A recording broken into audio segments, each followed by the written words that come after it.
You're listening to NAPAbroadcasting.com. Thanks for being with us here at Napa Broadcasting. I'm Jeff Schechtman. Imagine if New Yorkers banded together to get Wall Street out of New York. If Detroit suddenly turned against the auto industry. If Nashville suddenly felt that it didn't like music. If Houston no longer wanted to be part of big oil. Sounds absurd, right? But that's exactly what seems to be happening right here in the Napa Valley. Groups of apparently self-loathing Napans seem to have turned against the wine industry, the business that has brought it immeasurable prosperity and recognition as a world-class city and valley. For the old-timers, sometimes it's easy to understand how things have changed and why there might be some resentment. For the newcomers, though, the insincerity is palpable. It's just like the buyer that got that amazing deal for the house by the airport and then moves in and begins his campaign to close down the airport. To try and put all this in perspective, I've invited a guest that has seen it all. He's been here for over 40 years, through the ups and downs of the wine business, and his point of view is not from the campaign trail, but directly from the soil of the Napa Valley. It is my pleasure to welcome Stu Smith here to the program to spend some time with me talking about Measure C, why there's so much contention about it, and what it really means for the people on the ground here in the Valley. Stu, thanks so much for coming in. Thanks for having me. It's great to have you here. You know, one of the things that seems to be, or always has been, kind of axiomatic about all of this is that agriculture was always intended to be the highest and best use of the land here in Napa Valley. And some of the issues that surround Measure C seem to run counter to that for the first time. Is this really a sea change, or what are we seeing here in your view? Well, I do think it's a sea change, and I do think it is counter to the very 50 years of land use policy that has kept the Napa Valley, Napa County, in fundamentally an agricultural county with a low population. If you look at Santa Clara County, if you look at the East Bay, as I like to say, in the 60s, I went to Berkeley. And if I came up, I grew up in Southern California, Santa Monica. And if I came up 101, when you got to the Santa Clara Valley, you made all these right turns, left turns, right turns, left turns, because you were going right turning around this orchard and left turning around that orchard. And today, you just take a 10-lane freeway and you go zipping right on through it. Well, except when there's traffic.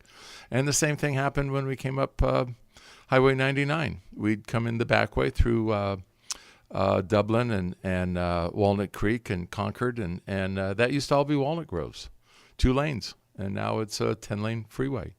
And the thing that has kept Napa Valley where it is the wine industry, and the wine industry is a tough industry. We are environmentally sensitive. We have a beautiful area.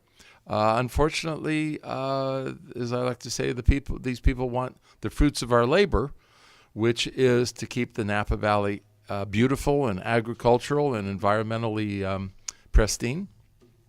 But they just don't want to see us do the work, which is selling the wine, which is hard work today. And it goes beyond just agriculture because it is very specific to the wine industry. It is very specific to the economics of that industry that has kept the valley as pristine as it is and not given way to development like some of those other places that you mentioned. That's right. Well, the problem with the people with Measure C is that they are not tethered to the reality. They are not tethered to earth by the reality of politics and economics.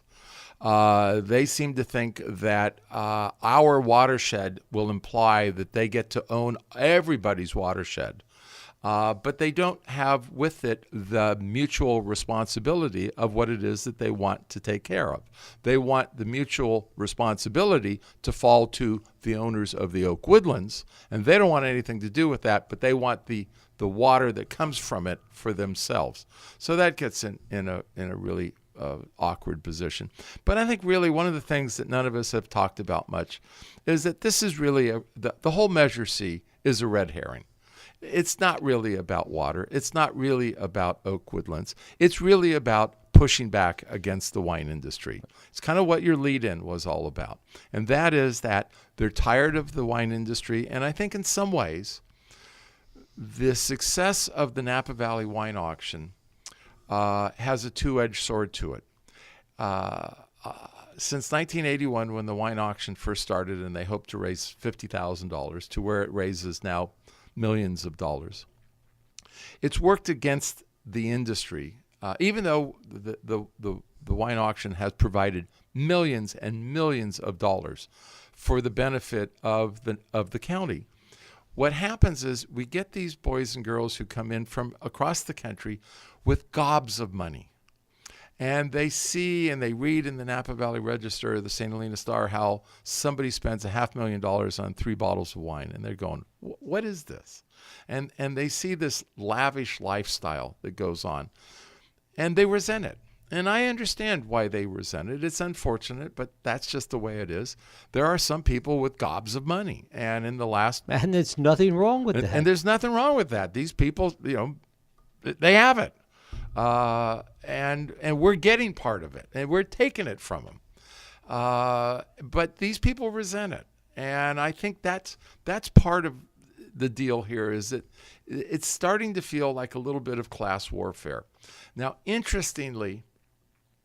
Channel 5 KPIX released did a dump of all of their old documents and their news reports, and you can go back to 1968, 1970. Great footage. I've seen this. And here it is, the exact same thing we're talking about. The traffic, it's too much traffic. Tourism, it's too much tourism. Is the wine industry too successful? This is 50 years ago. Is the wine industry too successful? We have to put a cap on it. There is this ongoing pushback against success. And it's unfortunate because the Napa Valley that was 50 years ago was really a small provincial business, a small provincial wine industry that sold wine fundamentally just in America. And America was not a wine-consuming country. Today it is. America consumes more wine than any other nation in the world, primarily because of our size, not because of per capita population, because of our size. And so where 50 years ago, when Robert Mondavi was first starting up, and today, every wine country in the world wants a piece of our action. So if you're in Europe, Eastern Europe, South Africa, South America, Australia, New Zealand, if you're in the coastal zone or Mendocino or Lake or Oregon or Washington or any other state in the union, everybody, we now have to compete against all of these people. And to do that takes a lot of time and energy and money. And on top of that, we're dealing with a competitive disadvantage for everyone who raises and grows grapes and makes wine in Napa County, which is we're the most highly regulated county for wine growing and grape and winemaking anywhere in the country, if not the world. And even with all those regulations, there are people that have been arguing that we need to be regulated more. But what's interesting about it, and I want to come back to another point you made in terms of what this whole debate about Measure C is about, it shouldn't be lost on anyone that some of the principal proponents of this measure have shown up for years over and over and over again at Board of Supervisors meetings, and they haven't been there arguing week after week after week for Oak Woodlands or Save the Oaks. They've been arguing and making statements against the wine industry. Yes, and if you go back to 2016, when the first initiative was filed, the letters that both Mike Hackett and Jim Wilson wrote were really primarily against the wine industry. And in the 2 years since 2016, when they filed it, well, actually a little bit over a year later, August, September of 2017 when they filed this one. They cleaned up their act. They don't go after the wine industry any longer. But the initial letters that were written were clear that it was an attack on the wine industry. And Vision 2050 has done nothing but attack the wine industry. And in fact, in their advertisements and in their videos, they go absolutely out of their way to denigrate the wine industry and to blame our industry for what they claim is environmental degradation, which is simply false. One of the aspects of Measure C that I'd like you to talk a little bit about is that beyond Measure C being kind of a stalking horse for this battle against the wine industry, there are things in Measure C that if enacted, if in fact it were to become law, even after legal challenges and the like, would be not only detrimental to the industry, but would open up parts of the valley that are now protected, would open them up for much more development. The issue for me with, let's assume Measure C passes, and they then get past this 795-acre conversion, and all of the doors come crashing down. What that'll mean is no more new vineyards, no new farming in a third of the county. The Oak Woodlands is estimated by the Napa County government to be 167,000 acres, almost exactly a third of the county. And so a third of the county is immediately taken off the board for any new farming, whether it's marijuana or vineyards or asparagus. It's gone. Can't do it. So what is a property owner left to do with their property if they can't do anything with agriculture in a county where the highest and best use of the land has always been agriculture? And in fact, those of us who get a bill from the county that we have to send in our property taxes, on the back it says Napa County is an agricultural county, and as long as the operation is operating within standard operating procedures, best management practices, the Board of Supervisors will not listen to complaints about agricultural operations. Now, assume this passed, as we just said, what happens? No more agriculture in a third of the county. So what can a property owner do? They can build their houses. And if that's the only thing you can do on your property, you're going to either build a great big house with lots of outbuildings, or you're going to sell it to somebody who wants to build a great big house with lots of outbuildings. So that's, I think, a bad direction that we need to avoid. But what it means, too, is that the county's land use changes from agriculture being the highest and best use to housing being the highest and best use. And for that, I think, is really a slippery slope for the county, because there are developers who would just love to break down Napa County and get in here with housing developments. And if you love Napa County, as most of us do, no matter what side of Measure C you're on, you don't want to see Napa County subdivided. And I think, the road to hell is paved with good intentions, and I think Measure C is a perfect example of that, which is that what they're trying to do is to preserve something when, in fact, what they're really going to do is to possibly break open and put a niche in the armor of and open it up to ultimately development. Is it your sense that the proponents of Measure C realize that and just don't care? I think they are so blinded by hate that they can't see it. When I spoke to both Mike Hackett and Jim Wilson immediately after the 9111 report, and that report is where the legal firm that was hired by Napa County to give the supervisors a legal opinion of the initiative. I went up to both Mike and Jim separately outside the door, and I said, look, it's what I mentioned earlier. I said to Mike, you guys keep talking about mutual, our watershed, our mutual ownership of the watershed, but you never talk about the mutual responsibility to correct the problem. And they both looked at me like, what are you talking about? And I said, well, you're trying to stick the responsibility of supposedly cleaning up something that doesn't exist on the Oak Woodlands people.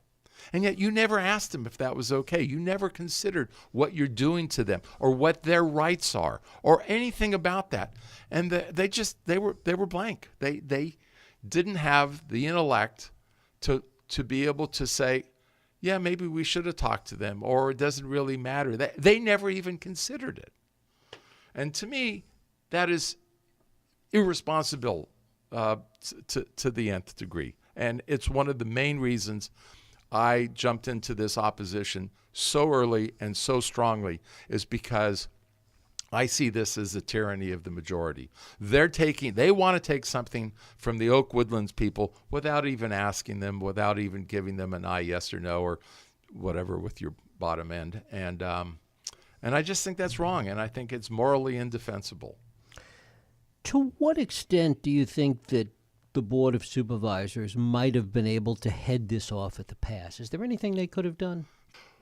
Well, this rose up in 2015, and there was a big a public forum that was held at the Napa High School. And out of that came APAC, the Agricultural Preservation I can't remember. Advisory Committee. Okay, Ag Preservation Advisory Committee. And I think it was well-intended. It was set up by Supervisor Diane Dillon. She was chairperson of the supervisors at the moment. And I think what happened is that they made two mistakes. They had too short of a time frame on it, because this is really a complex issue. And they didn't have a professional facilitator. The chair of the APAC was Ted Hall. And a lot of people viewed him from the Vision 2050 side as a partisan for the wine industry. But that was really looking at the wine industry. They didn't really look at oak woodlands, and the whole issue with oak woodlands and watershed never came up. So did they make a mistake? I don't know that they could have anticipated where it went. But I will say this, if Measure C fails, there's no question that there will be a Oak Woodlands Watershed Task Force formed to deal with it. And I know a lot of people kind of groan, but I do think we need a public forum where we can come to an agreement on what the science is for the valley. We can't even agree on the basic science of the valley. The pro-Measure C people are constantly using scare tactics about water quality and pesticides and herbicides and all kinds of matter of pollutants in the Napa River. They have pictures of little kids with children, and their claims are simply not true. And the entire concept of the Oak Woodlands preservation is mistaken. It's bad science. It's 20th century thinking in a 21st century world. If this is, in fact, seeking out a problem that doesn't exist, what is the need for any kind of a task force? Well, I think when a community, and let me back up and say, Napa County has a long history of working cooperatively and trying to come to a consensus of where to go. It started out with the Ag Reserve. And then even which didn't require a vote of the people, by the way. No, but it did require a discussion. And here we don't have a discussion. What we have is an initiative process which stinks. It's just a terrible way to govern, because there is no forum where we can actually agree, disagree, come together, have presentation of science. What it is, it's slogans. It's door hangers, it's billboards, it's robocalls. It's a, and frankly, it's all about winning. It's not about educating. And have we had a task force, we could then have a forum by which we could educate and learn, and we could find out who is right. And we could then come to at least... There's no assurance that we'd have a common set of facts at the end of that process either. But at least if we tried, there's an opportunity to come to that agreement. Whereas if we don't have it, there's no commonality.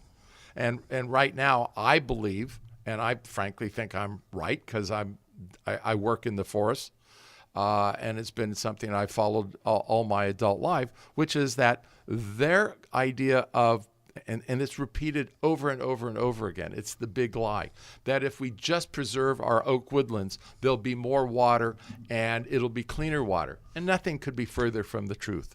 In today's world, exactly what will happen if this passes, the oak woodlands will become more and more overgrown as time goes on.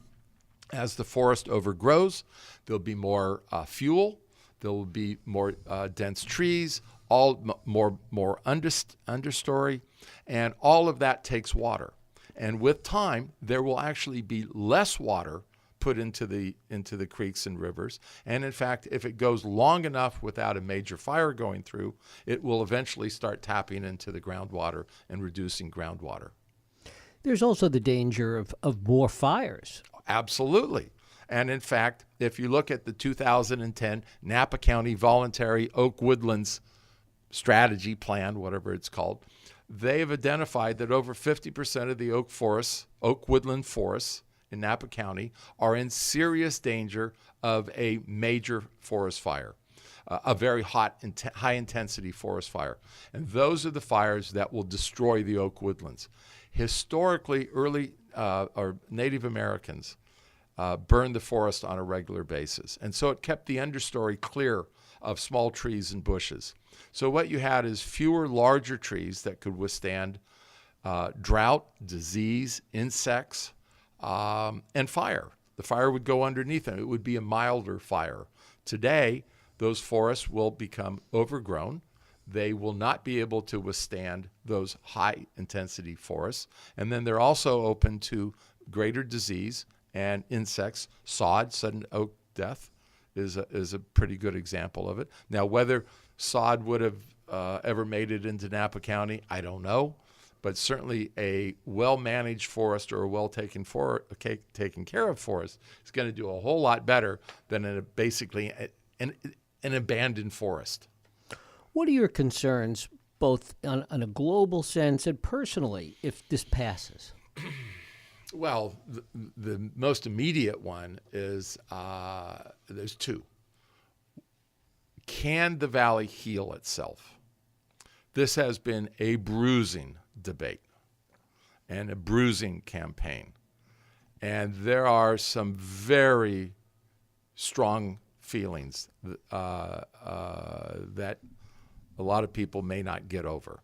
And I think that, the history of the valley is that we have always been cooperative.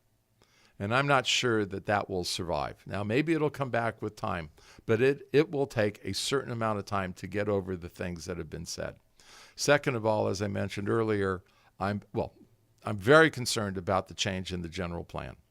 By moving agriculture from the highest and best use to some secondary position clearly is a serious long-term concern for the viability of the entire area. The second one is that if it passes, the Warren Winarskis and the Beth Novaks of the Valley, who are wine industry people, have come out and said that the ag preserve, they're trying to rewrite history and say that the ag preserve was set up so that the ag watershed was its servant, its handmaiden, that all of that land is there to serve and provide water to the ag preserve. That was never the case. There's never been a case where land has become subservient to other land.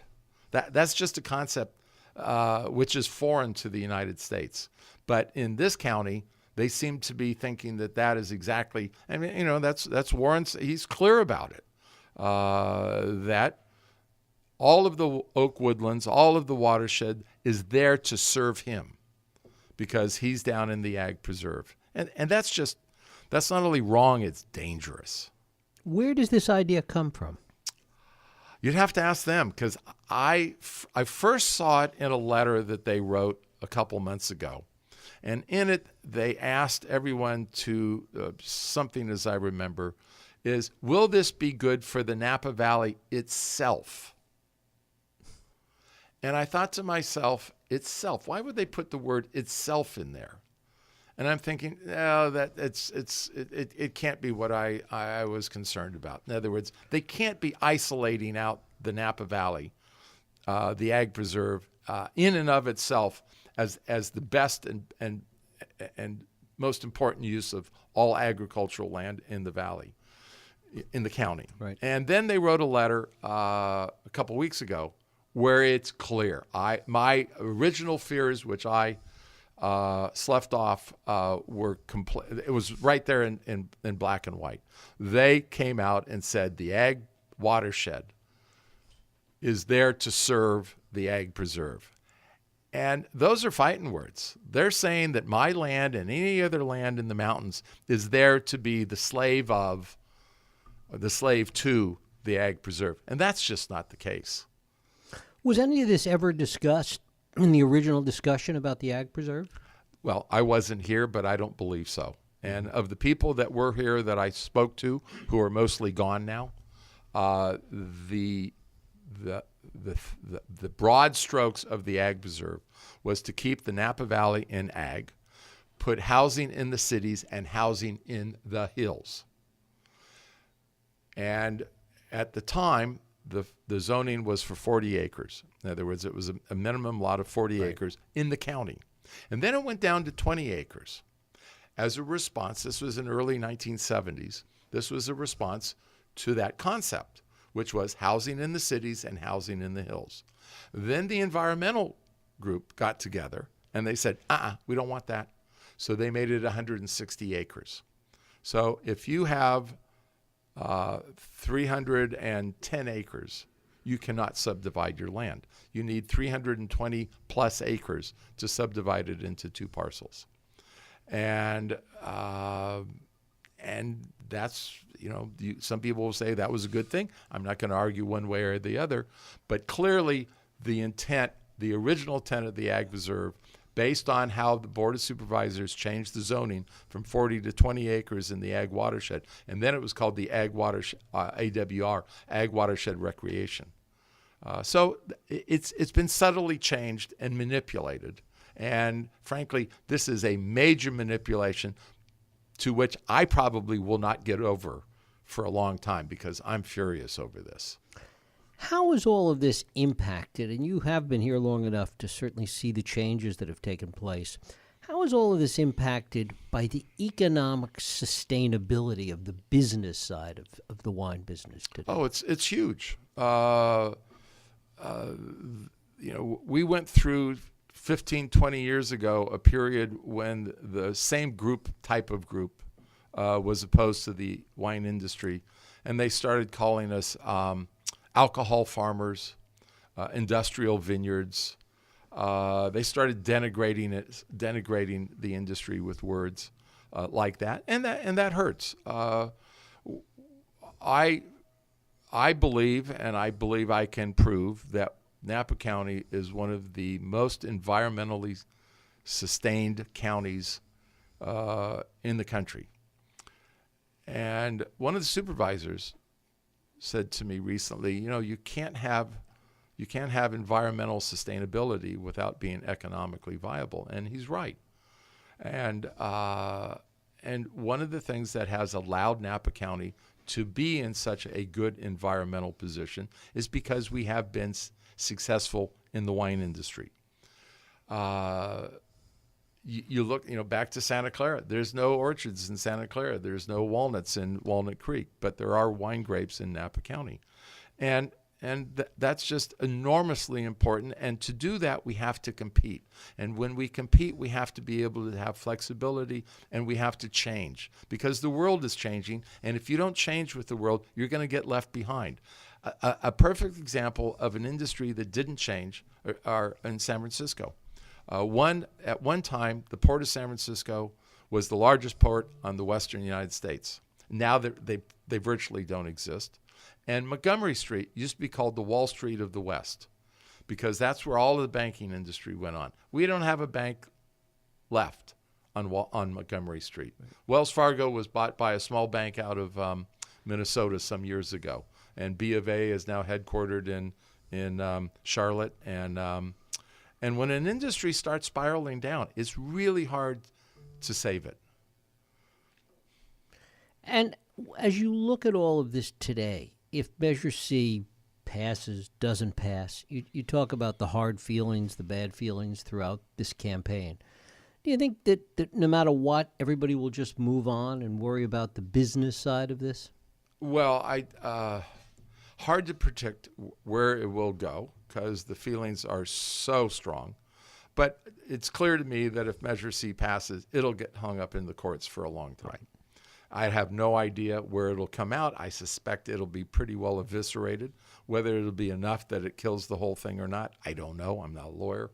But it's going to take a lot of time, and it's going to take a lot of money. And quite frankly, none of this was necessary. There was no need for this. Our water quality is good. The Napa River is cleaner today than it has been in the last 75 years. The water quantity, the 2017 Napa County Sustainable Groundwater Act, groundwater report that came out, says we're in fine condition.